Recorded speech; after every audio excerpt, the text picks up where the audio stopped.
Hola chicos, el objetivo de este video es explicarles detalladamente, pero lo más resumidamente posible, lo que es el primer paso de la refinación de petróleo, que vendría a ser uno por ahí de los más importantes, digamos, para entender algunos procesos químicos, que es la destilación a presión estándar, a presión normal, en una columna de topping, ¿sí? Primero, les recuerdo, sí, pues se supone que ustedes vieron el video. Si no, les recomiendo que vean primero la animación de YPF.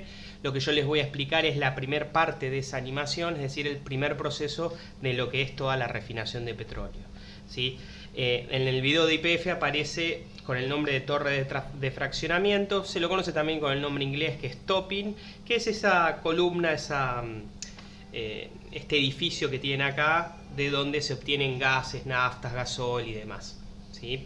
Esta torre que ven ahí tiene una altura bastante grande, es como un edificio de unos 7 u 8 pisos aproximadamente. No es un aparato pequeño, ¿sí? Tengan en cuenta que procesa por ahí cientos de litros de petróleo crudo por minuto, ¿sí? Así que es algo bastante grande. Ahí tienen una foto real de lo que sería la torre de topping, que es lo que ustedes ven acá sobre la derecha de la foto, ¿sí? Justo sobre esta chimenea humeante, ¿sí? Eso es una torre de destilación primaria, una torre de topping para el fraccionamiento del petróleo crudo, ¿sí?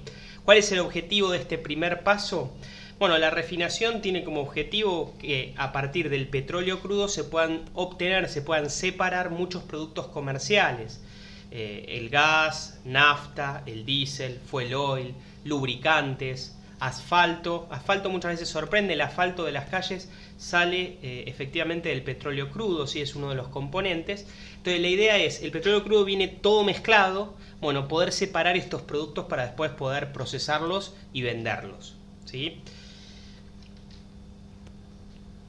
La torre de destilación, ese edificio que ustedes vieron en la foto anterior, esquemáticamente tiene la apariencia que apareció en esta figura, ¿sí? El gas se obtiene por la parte superior de la torre.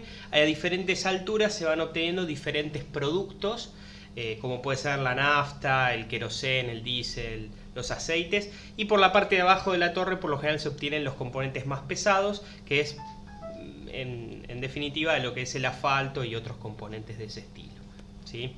Bien, ¿cómo empieza la historia? La historia empieza con el petróleo crudo. El petróleo crudo, sí, es una mezcla heterogénea, es decir, es algo que tiene cosas sólidas, líquidas y gaseosas. Tiene algunas burbujas de gas atrapado, mayormente es líquido, y también tiene sólidos que están en suspensión. Eso es lo que significa mezcla heterogénea, que tiene muchos componentes y que están en los tres estados de la materia: sólido, líquido y gaseoso. O sea, el petróleo crudo la verdad es como una especie de barro que es imposible de aprovechar directamente. Hay que refinarlo para poder separar algunas fracciones y poder entonces utilizarlas en motores o en donde sea. Y son hidrocarburos los componentes. Hidrocarburos no tiene que ver con agua, ojo, porque el prefijo hidro muchas veces lo relacionamos con agua. Hidro viene de hidrógeno, carburo de carbono, es porque básicamente los componentes del petróleo son casi todos compuestos principalmente formados por los átomos de carbono y de hidrógeno. También aparecen algunos elementos en menor cantidad, como puede ser en algún caso oxígeno, azufre y demás, pero principalmente son carbono e hidrógeno, por eso el nombre hidrocarburos.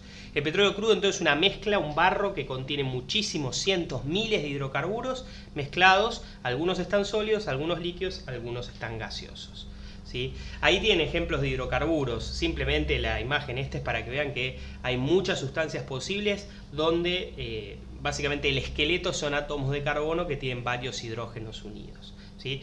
Estos están en el petróleo y muchos otros mucho más grandes están también en el petróleo. De hecho, algunos compuestos que forman parte del petróleo crudo tienen cientos de átomos de carbono y cientos de átomos de hidrógeno formando moléculas enormes, ¿sí? Entonces, lo que vamos a hacer es el petróleo crudo, lo vamos a destilar. Vamos a hacer un proceso que se llama destilación para obtener diferentes fracciones. Que de vuelta, los nombres de esas fracciones ustedes ya los conocen. La nafta es una fracción que se obtiene del petróleo crudo. Ojo, no son sustancias puras. Lo que nosotros le ponemos al auto no es una única sustancia, no existe la sustancia nafta. Nafta es el nombre de esa fracción que viene del petróleo, que está formada por también cientos de sustancias distintas. Entonces, la nafta no es una sustancia, es una mezcla de sustancias. Entonces, El petróleo crudo lo separamos en diferentes mezclas, que después sí, luego de cierto procesamiento, se pueden aprovechar. La nafta es una, el diésel es otro, los lubricantes para los motores también provienen del petróleo crudo. Todos son mezclas de sustancias. Partimos de una mezcla gigantesca que es el petróleo crudo y lo separamos en mezclas un poco más simples, pero que siguen siendo mezclas, no son sustancias puras, ¿sí? Entonces, acuérdense, nafta, diésel, querosén no son sustancias, sino que son mezclas de sustancias.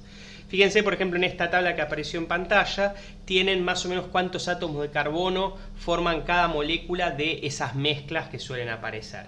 Entonces, por ejemplo, en la nafta, que acá aparece con el nombre gasolina, vamos a tener moléculas que tienen entre 5 y 9 átomos de carbono. Algunas con 5, algunas con 6, algunas con 7, algunas con 8, algunas con 9. O sea, la nafta, la gasolina es una mezcla, ¿sí? Lo que pasa es que ya es una mezcla un poco más simple que la de partida y por lo tanto se puede aprovechar, no te arruina el motor del auto. Bien, ¿cuál es el método que se usa para separar las diferentes fracciones del petróleo crudo? Es el método muy común en química que se llama destilación. Típicamente vieron cuando hay un científico loco, un químico en una de esas películas y hay balones burbujeantes con líquidos de colores y demás. Eso básicamente son destilaciones. Obviamente es una exageración, no es que uno todo el tiempo está tratando de conquistar el mundo o usando líquidos de colores, pero esas cosas burbujeantes son típicas destilaciones. Acá tiene un esquema más realista, ¿sí? Uno por lo general está calentando una mezcla dentro de un balón, el balón es esto que estoy acá marcando con el puntero del mouse. Esa mezcla entra en ebullición, hierve, y entonces uno de sus componentes en forma de vapor empieza a salir por acá afuera, por este tubito. Cuando llega este aparato que estoy señalando ahora se llama refrigerante. Básicamente ahí lo que se hace es enfriar el vapor para que ese vapor vuelva a ser líquido y gotee hasta dentro de la probeta, que es lo que estoy mostrando ahora. Entonces, la destilación básicamente vos arrancás con una mezcla dentro del balón, la calentás hasta que uno de las sustancias que está dentro de esa mezcla hierva. Esa sustancia que hierve sale del balón en forma de vapor, se enfría acá, vuelve a ser líquido y cae por gravedad adentro de la probeta. Entonces, una vez que sacaste ese componente, seguís calentando un poco más, haces que hierva el segundo componente sale en forma de vapor, se enfría en el refrigerante y cae en forma de líquido en una segunda probeta. Y así, componente por componente, lo vas sacando en forma de vapor y lo vas enfriando y transformando otra vez en líquido. ¿Sí? Esto es un refrigerante, básicamente el agua entra por una de las mangueritas, sale por la otra, esa agua está a temperatura ambiente y hace que el vapor que viene por adentro del tubito se enfríe cuando entra en contacto con esa agua, ¿sí? Entonces es un proceso muy típico, ¿sí? La destilación. La única forma de que funcione como método de separación, ahí tienen una foto real de lo que sería un equipo de destilación. La única forma de que funcione es que las sustancias que vos querés separar tengan diferentes puntos de ebullición. La foto que tienen acá, por ejemplo, es un ejemplo de destilación de vino, ¿sí? Lo que están haciendo es calentando vino adentro del balón con un mechero Bunsen, calientan ese vino. El alcohol tiene un punto de ebullición más bajo que el del agua, así que el alcohol hierve antes que el agua. El alcohol se transforma en vapor de alcohol, va saliendo por acá, cuando llega a esto que es el refrigerante, se enfría otra vez el alcohol vuelve a ser líquido y por gravedad, como esto está inclinado, cae adentro del frasco. Si vos calentás hasta 80 grados, a 80 grados el alcohol hierve y pasa todo lo que acabo de relatar, mientras que el agua a 80 grados no hierve. ¿Sí? El agua necesita 100 grados para hervir. Entonces, si vos calentás hasta 80, el alcohol sale en forma de vapor, mientras que el agua queda líquida adentro del balón. De esa manera podés separar lo que es el alcohol del vino de todo el resto, que es el agua y las demás cosas, ¿sí? Entonces, eso es la destilación, digamos, en forma genérica. Y básicamente eso es lo que se va a hacer con el petróleo crudo, ¿sí? Calentarlo, hacer que se transforme en vapor y luego ir enfriando, ¿sí? De a poquito para que vuelva a ser líquidas ciertas fracciones, ¿sí? Ahora igual lo vamos a ver con mejor detenimiento, ¿sí? Bien, entonces para el petróleo lo que vamos a hacer es usar este método de destilación para separar sus diferentes fracciones. Y para poder hacer eso vamos a necesitar justamente que los componentes del petróleo tengan distintos puntos de ebullición, que efectivamente es así. Obviamente la pregunta es, ¿qué es el punto de ebullición? Bueno, es la temperatura a la que una sustancia pasa del estado líquido a gaseoso. Cotidianamente diríamos que es la temperatura a la que una sustancia hierve, ¿sí? Por ejemplo, en el agua probablemente ustedes saben cuál es ese punto de ebullición. Está alrededor de 100 grados centígrados. Si yo caliento agua hasta 90 grados, la tengo caliente, pero va a seguir estando líquida. Si la caliento hasta 100 grados, empieza a hervir, y si llegara a calentarla más y la dejo suficiente tiempo, tarde o temprano toda el agua del vaso, de la cacerola, se va a transformar en vapor. Ojo, ¿sí? Así como uno puede agarrar agua líquida, calentarla y transformarla en vapor a los 100 grados, también funciona para el otro lado, es la misma temperatura. Si yo agarro vapor, ¿sí? O sea, agua que ya está en forma de vapor, y la enfrío por debajo de 100 grados, volverá a transformarse en agua líquida, ¿sí? Entonces, el punto de ebullición normalmente uno lo dice de líquido a gaseoso, pero es la misma temperatura para ir de gaseoso a líquido. Esto es importante porque en la destilación de petróleo, en el fraccionamiento del petróleo, justamente uno va a hacer el proceso, digamos, de esa manera, al revés. Primero uno pasa todo al estado vapor y luego lo va enfriando selectivamente para que se vayan obteniendo otra vez en forma líquida las diferentes fracciones. Ahora igual después lo vamos a ver con más detenimiento, ¿sí? Algo importante, cada sustancia puede tener un valor distinto de punto de ebullición, depende de qué tan fuerte se atraen las moléculas de esa sustancia, depende de muchas otras cosas que nosotros no vemos, pero sí tienen que tener presente que el punto de ebullición no es el mismo para todas las sustancias. El agua, por ejemplo, hierve a los 100 grados, en cambio el alcohol hierve a los 78,5, el alcohol de las bebidas alcohólicas. El benceno, por ejemplo, tiene un punto de ebullición de 80 grados, algunas sustancias tienen puntos de ebullición altísimos, el vinagre, por ejemplo, tiene punto de ebullición alrededor de 118 grados centígrados. Entonces, ¿por qué es importante que cada sustancia pueda tener distintos valores? Bueno, porque eso es lo que uno utiliza para poder separarlas. Supónganse que tenemos una mezcla de agua y de éter. ¿Sí? Agua es la que está arriba de la tabla, 100 grados es su punto de ebullición, éter alrededor de 35 grados. Si vos los tenés a temperatura ambiente, van a estar mezclados. Bueno, justo el éter en realidad no sé si se mezcla con el agua, pero bueno, eso se los debo, ¿sí? Pero supónganse que los tenemos líquidos y mezclados. ¿Cómo hago para separarlos? Bueno, si yo caliento esa mezcla hasta, supónganse, 50 grados, a 50 grados el agua todavía está líquida porque recién hierve a los 100. Mientras que el éter a los 50 grados pasa al estado gaseoso, ¿sí? Porque su punto de ebullición es 35 alrededor. Entonces, hipotéticamente, si uno calienta a 50 grados, el éter pasa a estar en forma de vapor, se va de la mezcla, se enfría en el refrigerante y vuelve otra vez al estado líquido y cae en el frasco, en la probeta que uno ponga para recoger. Mientras que el agua a 50 grados sigue estando líquida y no le pasa nada, ¿sí? Entonces, cualquier combinación, agua-etanol, benceno-éter, éter-cloroformo, a priori uno podría separarla si elige la temperatura de manera inteligente. Tenés que buscar una temperatura a la cual una de las sustancias ya hierva y la otra no. Obviamente después en la práctica hay muchas complicaciones, a veces no se puede hacer, a veces las sustancias se mezclan de una manera que no permite separarlas por una destilación simple. O sea, cuando uno ve en profundidad este tema se da cuenta que no es tan simple como sugiere esta tabla de puntos de ebullición, pero en el caso de la nafta sí funciona y de hecho es lo que se hace en el topping. Bien, ahí tienen la explicación, después pueden pausar y leer si quieren, pero es lo que acabo de decir básicamente recién oralmente. Bien. ¿Qué pasa en el petróleo? En el petróleo crudo tenemos muchísimas sustancias y tenemos muchas mezclas y tienen muchos puntos de ebullición distintos. Entonces, uno puede separar las diferentes fracciones, el queroseno, la nafta, el diésel o los lubricantes, por la temperatura a la cual esas sustancias están o en forma de vapor o en forma de líquido. Fíjense, acá tiene una tabla donde cada fracción te figura cuál es el rango en el cual hierve. Por ejemplo, si vos agarrás petróleo crudo y lo calentaras a 200 grados, 200, fíjense, el gas, los compuestos volátiles y la nafta, a 200 grados superamos el rango de ebullición, así que ya estarían en forma de vapor.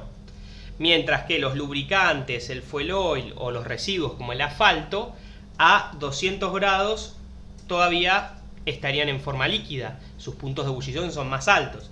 El queroseno justo está ahí, así que parte del queroseno estaría en forma de vapor, parte del queroseno estaría en forma líquida. Pero seguro que la nafta y el gas los podemos separar del petróleo crudo porque se van en forma de vapor.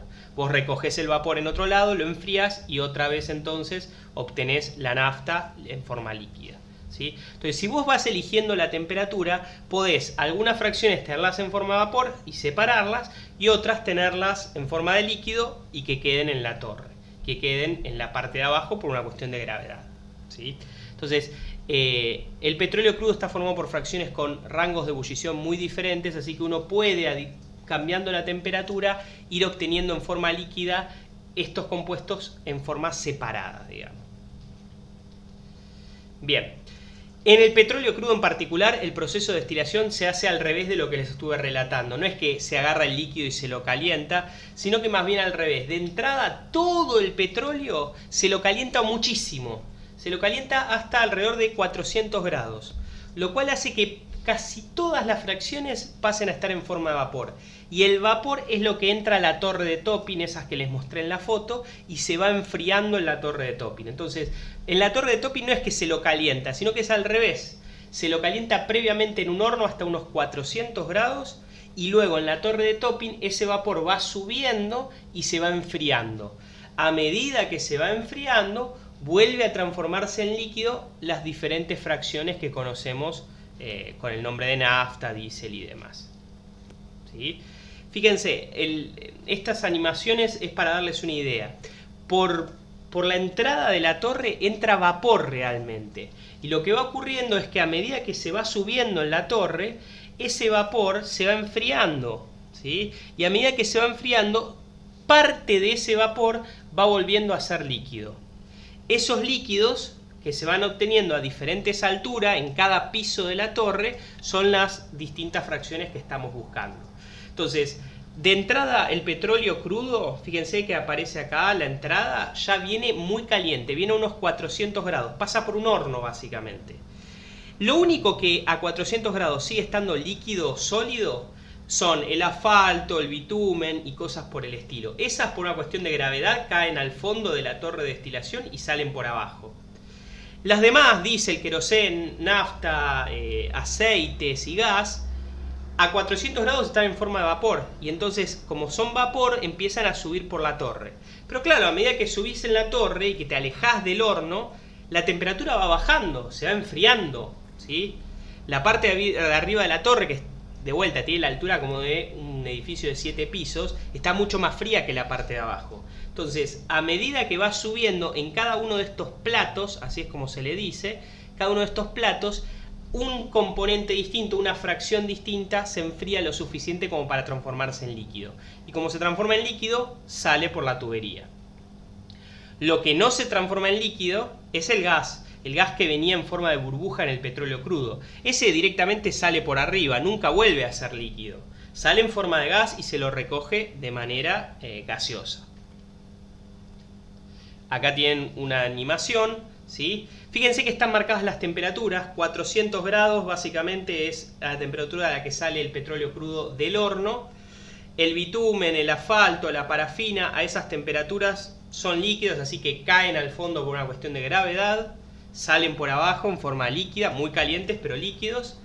Los vapores empiezan a subir y a medida que van subiendo en cada piso se enfrían más. Fíjense que en la parte de arriba de la torre la temperatura es 25 grados, prácticamente temperatura ambiente. Y entonces van transformándose en líquido en cada piso diferentes fracciones. El queroseno tiene un punto de ebullición más alto que la gasolina, por ejemplo, que la nafta. Entonces el queroseno ya vuelve a ser líquido en este piso, en el piso, llamémosle, sería el cuarto piso. La gasolina recién en el sexto piso se enfrió lo suficiente como para otra vez ser líquido. Y una vez que se enfrió y es líquido, sale por la tubería. Entonces, en definitiva, en este procedimiento, uno agarra el petróleo, lo calienta lo suficiente, unos 400 grados en un horno. Lo que a esa temperatura sigue estando líquido cae para abajo, sale por la tubería de abajo y básicamente vamos a tener el asfalto y el bitumen. Lo que a esa temperatura está en forma de vapor empieza a subir. A medida que sube, en cada piso está cada vez más frío. Entonces, en cada piso va a haber una distinta fracción que va a volver a ser líquida y que va a salir por la tubería, ¿sí? Importante, acuérdense, la temperatura va bajando a medida que subís por la torre, así que arriba salen las fracciones que tienen menor punto de ebullición, mientras que en los primer, segundo y tercer pisos salen las fracciones que tienen mayor punto de ebullición. ¿Sí? Fíjense, ahí tienen puestos los rangos para que se den cuenta. Por ejemplo, en el primer piso básicamente sale en forma de líquido lo que es el fuel oil, que es un combustible muy pesado que usan algunas veces barcos, centrales de energía eléctrica y demás. Los lubricantes salen en un segundo piso, ¿sí? Su temperatura de rango de ebullición es más o menos alrededor de 350 grados. Así que en el segundo piso de la torre tenés unos 350 grados. Ya en el tercer piso, por ahí tenés unos 300 grados. Ahí vuelve a ser líquido lo que sería el diésel. En el cuarto piso tendrás unos 200 grados. Ahí vuelve a ser líquido lo que es el queroseno. Y así sucesivamente, ¿sí? Por ejemplo, el gas, como tiene un punto de ebullición, un rango de ebullición alrededor de 0 grados, por más que lo enfríes hasta 25, sigue siendo gas. Para que vuelva a ser líquido, deberías enfriarlo hasta menos de 0 grados. Y eso en la torre de destilación no ocurre, ¿sí? Bien, entonces, en resumen, se calienta el petróleo crudo, casi todo pasa a ser gaseoso. Algunas cosas salen por abajo, las que aún están líquidas, que son principalmente el asfalto y en algunos casos el fuel oil, que es el combustible pesado. Los vapores van subiendo, se van enfriando. Las fracciones de mayor punto de ebullición son las primeras que vuelven a ser líquidas y en cada plato van saliendo diferentes fracciones, ¿sí? Es importante notar que lo que uno obtiene de la torre de destilación siguen siendo mezclas. La nafta no es una sustancia pura, el diésel no es una sustancia pura, el queroseno no es una sustancia pura, siguen siendo mezclas. Lo que pasa es que ahora son mezclas un poco más chiquititas, más simples, ¿sí? De sustancias más parecidas. Lo que tienen acá este dibujito es para que entiendan por qué en los platos las sustancias se vuelven líquidas, ¿sí? El vapor tendría que hacer el caminito que está puesto ahí marcado con una flecha en rojo. Entonces, cuando el vapor toca esta tapita, esa tapita lo enfría un poco. Entonces, si la sustancia tiene un punto de ebullición muy bajo, aún enfriándose un poquito, sigue estando en forma de vapor y sigue el camino de la flecha roja. En cambio, si la sustancia tiene un punto de ebullición más alto, por ahí se enfría lo suficiente como para volver a ser más líquido. Como es líquido, cae por gravedad y queda en la torre, ¿sí? Queda en el plato. Cada cierta altura hay una cañería que permite evacuar los líquidos. Y esos líquidos son básicamente las fracciones que vas obteniendo de la destilación. Bien. Entonces, ¿sí? En definitiva, esa es la explicación de lo que es el primer proceso de la refinación del petróleo, que es uno de los más importantes, entre comillas, que es la destilación simple o, de vuelta, de acuerdo al vocablo inglés, topping.